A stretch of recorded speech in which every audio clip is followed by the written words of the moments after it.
Prepare అవ్వలేదు, కానీ కొన్ని విషయాలు మీతో షేర్ చేసుకోవాలనిపించింది. సో చాలాసార్లు చాలా వేదికల్లో అందరూ చెప్పిన మాట మళ్ళీ ఇంకొకసారి మీతో గుర్తు చేస్తున్నాను. కూటమి ప్రభుత్వం వచ్చి 7 నెలలు అయింది. ఇంకా అది చేయలేదు, ఇంకా అది చేయలేదు, ఇది చేయలేదు, ఆ స్కీమ్ రాలేదు, ఈ వెల్ఫేర్ స్కీమ్ రాలేదని నోటుకు వచ్చినట్లు వాగే వైసీపీ గోండాలకి, కుక్కలకి, వైసీపీ సన్నాసులకి ఒక విషయం చెప్పు. వృద్ధులు వితంతువుల పెన్షన్ ఒకేసారి 1000 పెంచి 4000 1వ తేదీనే వాళ్ళ ఇళ్ళ దగ్గర ఇస్తున్నాం.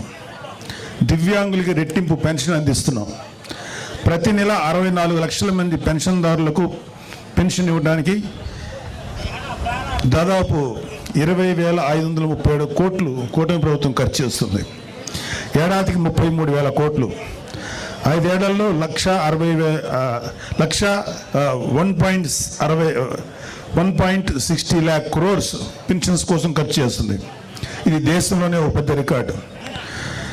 గత జగన్ ప్రభుత్వం మొదటి 4 నెలల్లో పెన్షన్ 250 రూపాయలు పెంచడం తప్ప మరి ఏ ఇతర నవరత్న హామీలను కూడా అమలు చేయలేదు. గుర్తుపెట్టుకోండి. రాజధాని అమరావతికి